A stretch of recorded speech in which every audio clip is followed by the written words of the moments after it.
18 जून 2026 दिन गुरुवार को पुणे शहर को एक ऐसी खबर मिली जिससे कि पुणे शहर में दहशत फैल गया। ये कोई आम खबर नहीं थी बल्कि पुणे शहर के जाने माने बिजनेसमैन विशाल अग्रवाल के इकलौते बेटे केतन अग्रवाल की मौत की खबर थी। हेलो दोस्तों, आई एम अर्जुन बड़ोदिया। पिछले कुछ समय में आपने ऐसे कई हाई प्रोफाइल केसेस के बारे में तो सुना होगा, जैसे इंदौर का सोनम और राजा का केस या फिर मेरठ का मुस्कान और साहिल का केस। और अब एक और केस सामने आया है जिसने लोगों को हैरान कर दिया है। लेकिन इस बार कहानी पुणे से शुरू होती है। एक तरफ एंगेजमेंट और एक तरफ एक सीक्रेट रिलेशनशिप। और पुणे से 65 किलोमीटर दूर लोहागढ़ फोर्ट पर हुआ एक ऐसा इंसिडेंट जिसने इस पूरे मामले को देश भर में चर्चा का विषय बना दिया। आखिर कौन था केतन अग्रवाल, कौन थी उसकी मंगेतर और कौन था उसकी मंगेतर का boyfriend? Let's understand the Siya Goyal and Ketan Agarwal case. Ketan Agarwal Pune का रहने वाला एक 26 साल का लड़का था। केतन एक शांत स्वभाव वाला इंसान था, मतलब कि वो हर किसी इंसान को रिस्पेक्ट देता था, फिर चाहे छोटा हो या बड़ा, पुअर हो या रिच। केतन अग्रवाल के पिता का नाम विशाल अग्रवाल है, जो कि सक्सेस ग्रुप के सीईओ है। सक्सेस ग्रुप पुणे की एक रियल एस्टेट कंपनी है जो कि इंडस्ट्रियल, कॉमर्शियल और रेसिडेंशियल प्रोजेक्ट के साथ वेयर हाउसिंग और लॉजिस्टिक्स इंफ्रास्ट्रक्चर पर भी काम करती है। विशाल अग्रवाल शुरू से ये चाहते थे कि उनका इकलौता बेटा केतन उनके बिजनेस को संभाले। इसलिए केतन अग्रवाल ने अपनी शुरुआती पढ़ाई पुणे से की और उसके बाद सिम्बायोसिस यूनिवर्सिटी से बीबीए की डिग्री हासिल की। लेकिन विशाल अग्रवाल चाहते थे कि केतन बिजनेस के बारे में और नॉलेज ले सके, और इसी सोच के साथ केतन अग्रवाल बिजनेस की गहरी समझ लिए अमेरिका गया, जहां उसने Babson FW Olin graduate school of business से master of science in entrepreneurship की पढ़ाई पूरी की। पढ़ाई पूरी करने के बाद केतन भारत लौट आया और अपने परिवार की real estate company success group से जुड़ गया। यहाँ वो डायरेक्टर और CMO यानी कि चीफ मार्केटिंग ऑफिसर के रूप में काम करता था। उस वक्त शायद किसी ने भी ये नहीं सोचा था कि एक सफल करियर और नए सपनों के साथ अपनी जिंदगी का नया अध्याय शुरू करने जा रहे केतन अग्रवाल का नाम कुछ ही दिनों बाद देश के सबसे चर्चित क्रिमिनल केसेस में शामिल हो जाएगा। दोस्तों, हर किसी कहानी की शुरुआत एक मुलाकात से होती है, और केतन और सिया की कहानी की शुरुआत भी कुछ इसी तरह हुई। केतन के मामा उसका रिश्ता लेके गोयल फैमिली के पास गए। गोयल फैमिली अग्रवाल फैमिली को पिछले 35 सालों से अच्छी तरीके से जानती थी। गोयल फैमिली का भी एक बिजनेस था ड्राई फ्रूट्स का। गोयल फैमिली केतन अग्रवाल को अच्छी तरीके से जानती थी, इसलिए गोयल फैमिली ने अपनी 20 साल की लड़की सिया का हाथ केतन के लिए ऑफर कर दिया था। लेकिन केतन की फैमिली इस रिश्ते के लिए पूरी तरीके से तैयार नहीं थी, क्योंकि उनकी होने वाली बहू सिया अपने बेटे केतन से पूरी 6 साल छोटी थी। इस कारण अग्रवाल फैमिली ने इस रिश्ते को पूरी तरीके से एक्सेप्ट नहीं किया था, क्योंकि उनका मानना था कि केतन और सिया की एज के बीच में 6 साल का डिफरेंस है, इसलिए शायद दोनों की जोड़ी ठीक से ना जमे, या फिर इस चीज को लेके दोनों में आगे जाके कोई दिक्कत आए, दोनों में विवाद हो। और वहीं गोयल फैमिली ये जानती थी कि केतन जैसा शरीफ और शांत स्वभाव वाला लड़का बहुत ही मुश्किल से मिलेगा, इसलिए वो ये रिश्ता तो जाने नहीं देने वाली। इस रिश्ते के लिए केतन के पिता विशाल अग्रवाल जी को गोयल फैमिली ने बहुत ही कहा कि ये रिश्ता जम जाएगा। अब विशाल जी भी इस फैमिली को इतने सालों से जानते थे, तो सब लोगों की बात पर विशाल जी ने भी इस रिश्ते के लिए हाँ कर दी। फिर उसके बाद सिया और केतन की एंगेजमेंट फरवरी 2026 में कराई गई। लेकिन एक क्वेश्चन जो कि सबके दिमाग में आ रहा होगा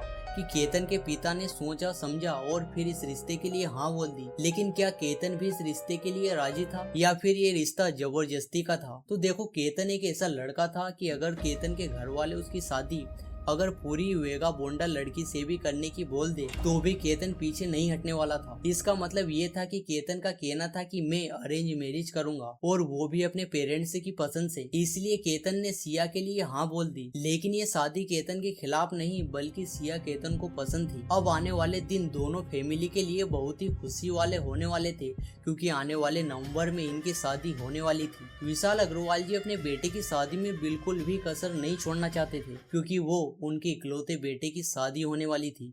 इसलिए उन्होंने अपने शहर पुणे से 900 किलोमीटर दूर उदयपुर में 17 करोड़ का पैलेस बुक किया था। और इतना ही नहीं बल्कि सारे के सारे अपने रिश्तेदार के लिए चार्टेड प्लेन भी बुक करके रखे थे, जो कि उनको पुणे से उदयपुर लेकर जाने वाले थे। मतलब कि केतन की सिया से एंगेजमेंट होने के बाद से ही केतन सिया को अपनी होने वाली वाइफ मान चुका था और केतन अपनी वेडिंग के लिए भी बहुत ही ज्यादा एक्साइटेड था। और इन दोनों की एंगेजमेंट होने के बाद से ही अग्रवाल और गोयल फैमिली का भी एक दूसरे के साथ संपर्क काफी ज्यादा बढ़ गया था। सिया केतन के घर डिनर पर भी आ जाती थी, लेकिन एक बात थी जो कि केतन को काफी ज्यादा सोच में डाल रही थी। केतन काफी टाइम से ये नोटिस करता था कि सिया अपना ज्यादा टाइम अपने मोबाइल फोन पर ही बिताती थी, फिर चाहे साथ में केतन ही क्यों ना हो। ये बात सिया की केतन ने अपनी फैमिली को भी बताई, लेकिन उन्होंने इस बात को एक नॉर्मल बात समझ के इग्नोर कर दी। लेकिन अगर केतन के घर वाले केतन की इस बात को इग्नोर ना करके ये बात केतन की सुन पाते तो शायद आज कुछ और ही हुआ होता। और वहीं केतन अग्रवाल अपनी फैमिली पर इतना ज्यादा भरोसा करता था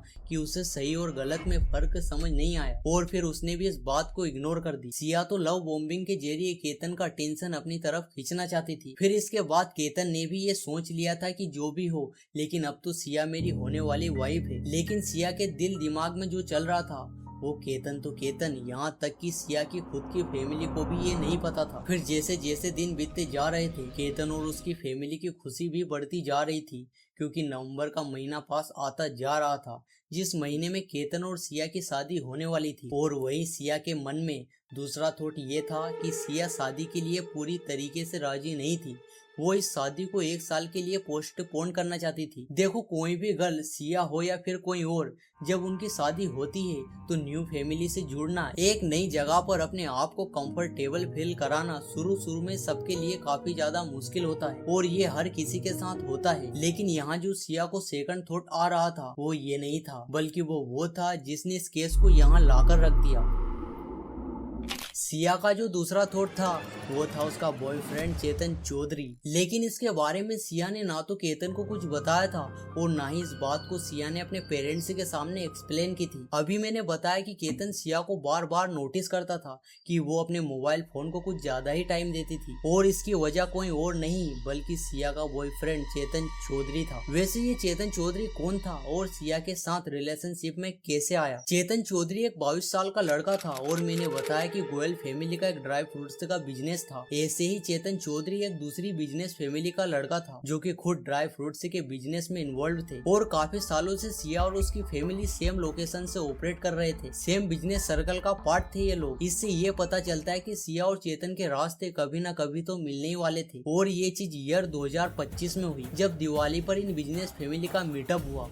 उस टाइम सिया और चेतन एक दूसरे से पहली बार मिले, उन दोनों में बातें हुई और ऐसे ही ये दोनों एक ऐसे रिश्ते में आ गए जिसकी कीमत केतन को चुकानी पड़ी। जब सिया को लगा कि अब वेडिंग की डेट नजदीक आ रही है, मतलब अब वो समझ चुकी थी कि उसे अब क्या करना था। सिया ने ये सोच लिया था कि वो केतन से तो शादी नहीं करेगी, इसके लिए फिर चाहे उसे केतन को रास्ते से हटाना ही क्यों ना पड़े। और हुआ भी कुछ ऐसा ही। सिया केतन को रास्ते से कुछ इस तरीके से हटाना चाहती थी जैसे सबको लगे ये एक मर्डर नहीं बल्कि ये एक एक्सीडेंट है। पहली बार सिया केतन को लेकर 31 मई 2026 को लोहागढ़ फोर्ट गई थी। उस वक्त वहाँ मानसून की बारिश होना शुरू हो गई थी थोड़ी थोड़ी। अब सिया पहली बार जब लोहागढ़ फोर्ट केतन को लेकर पहुंची थी तो वो उसे मारने के लिए लेकर नहीं गई थी, बल्कि वो वहाँ वो जगह ढूंढने के लिए लेकर गई थी जहाँ से वो केतन को अपने रास्ते से आसानी से हटा सके। लेकिन अब सबसे मुश्किल काम सिया के लिए था केतन को दूसरी बार लोहागढ़ फोर्ट ले जाना, क्योंकि शादी की तारीख धीरे धीरे नजदीक आ रही थी। अब सिया केतन को लोहागढ़ फोर्ट ले जाने के बारे में सोच ही रही थी कि उसे एक ऐसी खबर मिली जिससे उसके बने बनाए प्लान पर पानी फिर गया, क्योंकि केतन ने 6 जून को बाली ट्रिप प्लान की थी जहां वो दोनों अपनी प्री वेडिंग फोटोशूट करवाने वाले थे। अब सिया ने सोचा अगर 6 जून को वो केतन के साथ बाली चली गई तो उसका बना बनाया प्लान खराब हो जाएगा। अब सिया बार बार इस ट्रिप को कैंसिल कैसे करे इसी के बारे में सोच रही थी। फिर जब 6 जून को केतन, सिया और उनके 2 साथी एयरपोर्ट पर पहुंचे तो केतन को मालूम पड़ा कि उसके बैग से उसका पासपोर्ट गुम हो चुका था। अब जिस बैग में केतन का पासपोर्ट रखा था उसी बैग में केतन के और भी डॉक्यूमेंट्स रखे हुए थे, लेकिन गायब सिर्फ पासपोर्ट हुआ। केतन को एक बात समझ में आ गई थी कि ये किसी की साजिश है, ये काम किसी चोर का नहीं था, क्योंकि अगर कोई चोर चोरी करता तो उस बैग में पैसे भी रखे हुए थे, तो क्या चोर पैसे छोड़कर पासपोर्ट लेकर जाएगा? अगर केतन के घर वाले केतन के द्वारा बताई गई हर एक बात को अगर नॉर्मल लेने के बजाय अगर सीरियसली लेते तो सच सामने आ सकता था। आखिर जो भी हो, सिया ने केतन का पासपोर्ट चोरी करके बाली जाने की ट्रिप तो कैंसिल कर ही दी थी। अब बारी थी केतन को वापस लोहागढ़ फोर्ट ले जाने की, जिसके लिए सिया ने सारा सेटअप करके रखा था। जिस टाइम सिया केतन को लेकर पहली बार लोहागढ़ फोर्ट गई थी, उस टाइम सिया ने केतन को बताया था कि लोहागढ़ फोर्ट मेरी फेवरेट जगह है। मतलब वो केतन को ये बताना चाहती थी कि सिया केतन के साथ उस जगह पर बहुत ही अच्छा महसूस करती है, और वो इसलिए क्योंकि सिया दूसरी बार वापस अपने प्लान के अकॉर्डिंग केतन को लोहागढ़ फोर्ट ले जाना चाहती थी। 14 जून 2026 को सिया केतन को लेकर वापस लोहागढ़ फोर्ट पहुंची। इस बार सिया घूमने के लिए नहीं बल्कि पूरे प्लान के साथ आई थी। फिर जैसे ही वो दोनों ऊपर चढ़ते गए, सिया इस काम को अंजाम देने के लिए और भी ज्यादा रेडी होती गई। जब केतन और सिया काफी ऊपर पहुंच चुके थे, सिया को लगा अब सही टाइम है केतन को मारने का। फिर सिया ने केतन को धक्का दे दिया, लेकिन केतन खाई में गिरने से पहले ही बच गया था। हुआ ये कि केतन ने खाई में गिरने से पहले ही किसी पेड़ की डाली को पकड़ लिया था। फिर जैसे ही सिया को पता चला कि केतन बच गया है और वो जिंदा है, उसने तुरंत एक्टिंग शुरू कर दी। उसने केतन को सही सलामत होने पर रिलीफ होने का नाटक किया और बहाना बनाते हुए सिया ने केतन को कहा उसे एक सांप काटने वाला था, इसीलिए उसकी जान बचाने के लिए पैनिक होकर धक्का दे दिया। अब केतन तो सिया पर भरोसा करता ही था, जिस वजह से केतन ने सिया की इस बात पर यकीन कर लिया। लेकिन जो भी हो, केतन के अंदर एक बहुत ही बड़ा डर पैदा हो गया था, जिसके कारण वो लोहागढ़ फोर्ट जाने के लिए 2 बार जरूर सोचता। और केतन ने ये बात अपने परिवार में किसी को भी नहीं बताई, क्योंकि वो लोग पहले से ही बहुत ही ज्यादा परेशान थे पासपोर्ट को लेकर। और वहीं सिया के लिए अब और भी ज्यादा मुश्किल हो गया था केतन को अपने रास्ते से हटाना। लेकिन सिया को बाद में फिर समझ में आया कि उसके पास एक और मौका है केतन को अपने रास्ते से हटाने का, और वो था सिया का बर्थडे। केतन ने सिया के बर्थडे के लिए कई सारे प्लान बनाकर रखे थे और कई सारे सरप्राइज भी रखे हुए थे। उसने एक कन्वर्टेबल कार भी रेंट की हुई थी, जिसे कई सारे अलग अलग फ्लावर से सजा रखा था। फिर उसने अपने साथ मिलकर सिया के बर्थडे से पहले ही एक डिनर अरेंज किया था, जो कि पूरी तरीके से सिया के लिए डेडिकेट था। इस डिनर में केतन ने सिया के साथ डांस भी किया था, और इन सब चीजों को सिया ने अपनी स्टोरी पर भी लगाया था, जिस पर ऐसे ऐसे थॉट लिखे हुए थे जिसे देखकर आप एक पल के लिए भी ये नहीं सोच सकते कि ये लड़की केतन के साथ इतना बड़ा कांड करेगी। केतन ने सिया का बर्थडे महाबलेश्वर में प्लान किया था, जिसके लिए केतन ने 40 कमरों का एक लग्जरी होटल बुक किया था। इसी बीच सिया के कुछ अपने प्लान भी थे, जिन्हें अपने बर्थडे के बहाने एग्जीक्यूट करवाने थे। सिया ने केतन के साथ वापस लोहागढ़ फोर्ट जाने का प्लान बनाया, लेकिन केतन के साथ जो लोहागढ़ फोर्ट में पहले इंसिडेंट हुआ था, उसकी वजह से केतन का 1% भी मन नहीं था वहां जाने का। लेकिन सिया ने इस बार केतन की माँ को मनाया, उनसे रिक्वेस्ट किया कि वो केतन को मना ले इस ट्रिप पर जाने के लिए। सिया की इतनी ज्यादा रिक्वेस्ट करने के बाद केतन मान गया। सिया ने इस बार केतन को रास्ते से हटाने के प्लान इतने पावरफुल बनाए थे कि केतन का बचना लगभग नामुमकिन था, क्योंकि इस बार सिया अकेली नहीं बल्कि उसका बॉयफ्रेंड चेतन चौधरी भी उसके साथ गया था। लोहागढ़ फोर्ट पर जाने से पहले सिया चेतन से मिली थी और दोनों ने इस प्लान को अच्छी तरीके से डिस्कस किया था। चेतन ने अपना फोन अपने एम्प्लॉयज के पास छोड़ दिया था, ताकि पुलिस उसे लोहागढ़ फोर्ट तक ट्रैक ना कर पाए, और वो अपने किसी एम्प्लॉयज का फोन अपने साथ लेके आया था। लेकिन हैरान करने वाली बात ये थी कि उसने इस मौसम में भी सर्दी वाले कपड़े पहने हुए थे, जिसमें उसका चेहरा बिल्कुल छिपा हुआ था। अगर आप लोहागढ़ फोर्ट पर गए हो तो आपको पता होगा कि इस फोर्ट के प्रेमिसेस में एंट्री लेने के लिए टिकट लेनी पड़ती है। लेकिन अगर चेतन टिकट लेता तो पुलिस चेतन तक आसानी से पहुंच जाती, इसलिए उसने गार्ड को झूठ बोला कि वो ऊपर फोर्ट पर नहीं बल्कि एक्सरसाइज करने के लिए जा रहा है। अब ऐसी जगह पर ज्यादा हाई सिक्योरिटी तो होती नहीं, इसलिए चेतन बड़ी आसानी से झूठ बोल के वहाँ से निकल गया। और मैंने बताया कि लोहागढ़ फोर्ट पर आने से पहले सिया चेतन से मिली थी, जिसकी सीसीटीवी फुटेज पुलिस को मिली, जिसमें इस पूरे इंसिडेंट के 24 घंटे पहले चेतन और सिया एक कैफे में मिले थे, जिस पर पुलिस का ये मानना है कि इस टाइम चेतन और सिया ने इस प्लान को ढंग से डिस्कस करा था। थोड़ी देर चढ़ाई करने के बाद केतन और सिया फोर्ट के नॉर्दर्न पार्ट विंचुकाड़ा पर पहुंचे, और वहीं पर चेतन और सिया ने प्लान का फाइनल स्टेप एग्जीक्यूट किया। 26 ईयर ओल्ड केतन को 350 फीट की गहराई में फेंक दिया। इस काम को अंजाम देने के बाद चेतन वहां से फरार हो गया और सिया ने ड्रामा करना शुरू कर दिया, जिसकी वजह से वहां काफी लोग और गार्ड इकट्ठे हो गए। जिसके बाद पुलिस आई और पुलिस ने सिया की बातों पर यकीन कर लिया, क्योंकि इस मौसम में लोहागढ़ फोर्ट पर ऐसे इंसिडेंट होना कॉमन था। और फिर सारी खोज करने के बाद केतन की बॉडी को नीचे से रिकवर किया गया, जिसके बाद उसे हॉस्पिटल ले जाया गया। लेकिन आप खुद सोच सकते हो कि कोई भी इंसान पहाड़ी वाले इलाके में 350 फीट की गहरी खाई में गिरे तो उसका क्या हाल होता होगा, और वही केतन का भी हुआ। हॉस्पिटल में ले जाते ही केतन को डेथ डिक्लेयर कर दिया था, मतलब कि पुणे शहर की अग्रवाल फैमिली का इकलौता बेटा इस दुनिया से हमेशा के लिए जा चुका था।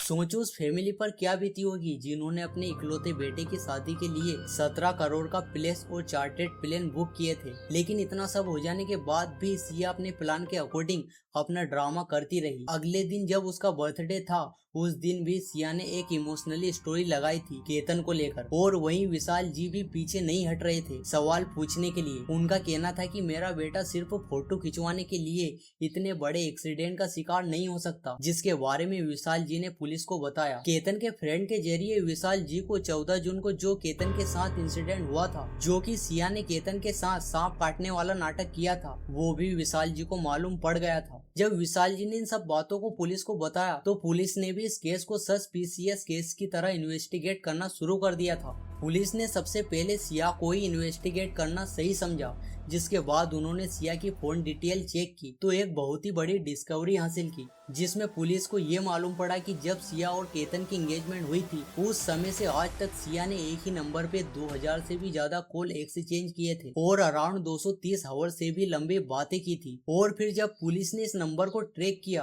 तो पुलिस को चेतन चौधरी के बारे में मालूम पड़ा। अब पुलिस को ये तो मालूम पड़ गया था कि सिया केतन को धोखा दे रही थी। अब जब पुलिस को चेतन चौधरी के बारे में मालूम पड़ चुका था तो पुलिस ने पुणे से लोहागढ़ जाने वाले रास्तों को और लोहागढ़ फोर्ट के आसपास के सभी सीसीटीवी को स्कैन करना शुरू कर दिया था, और पुलिस ने चेतन चौधरी की सारी कुंडली निकाल ली। पुलिस ये देखकर भी हैरान थी, क्योंकि चेतन चौधरी जब लोहागढ़ फोर्ट पर गया था तो उसने इतनी गर्मी में भी इतने मोटे मोटे कपड़े पहने हुए थे जो कि लोग ठंड में पहनते हैं। उन्हें ये भी मालूम पड़ा कि चेतन चौधरी ने सिया और केतन का पीछा बिल्कुल डरते डरते किया था। पुलिस ने एक और बात का पता लगाया। पुलिस ने चेतन चौधरी के मोबाइल को उस टाइम से मिला के चेक किया कि जब वो लोहागढ़ फोर्ट पर था तो उसका मोबाइल कहां पर था, जिसमें पुलिस को ये पता लगा कि उस वक्त चेतन का फोन ना तो चेतन के पास था और ना ही उसका फोन इस टाइम पर चालू था, बल्कि उसका फोन पूरी तरीके से स्विच ऑफ था। इतना सब कुछ जानने के बाद पुलिस को ये तो कंफर्म हो गया था कि ये प्लानिंग रातों रात की नहीं बल्कि पहले से बनाई गई थी। जिसके बाद पुलिस ने सिया और चेतन चौधरी को अरेस्ट किया और दोनों को सेपरेटली इंटेरोगेट किया, जिसमें उन दोनों ने सारा सच उगल दिया। सिया ने बताया कि वो अरेंज मैरिज नहीं करना चाहती थी क्योंकि वो केतन अग्रवाल से प्यार नहीं करती थी, लेकिन अगर ये बात बाहर आ जाती तो उसके परिवार वालों की बहुत ही ज्यादा इंसल्ट होती। उसका ये भी कहना था कि उसने केतन को अपने बॉयफ्रेंड चेतन चौधरी के बारे में सब कुछ बता दिया था, लेकिन इसके बाद भी केतन उसे नहीं छोड़ रहा था। इस पूरी कहानी ने एक बात तो जरूर सिखा दी कि कभी कभी जो जिंदगी बाहर से बिल्कुल परफेक्ट दिखाई देती है, उसके पीछे कई ऐसे राज छिपे होते हैं जिनका अंदाजा किसी को भी नहीं होता। देखो, इस डॉक्यूमेंट्री का मकसद किसी के बारे में पहले से निष्कर्ष निकालना नहीं बल्कि वेरीफाइड रिपोर्ट्स और इन्वेस्टिगेशन में सामने आई जानकारी को समझाना था।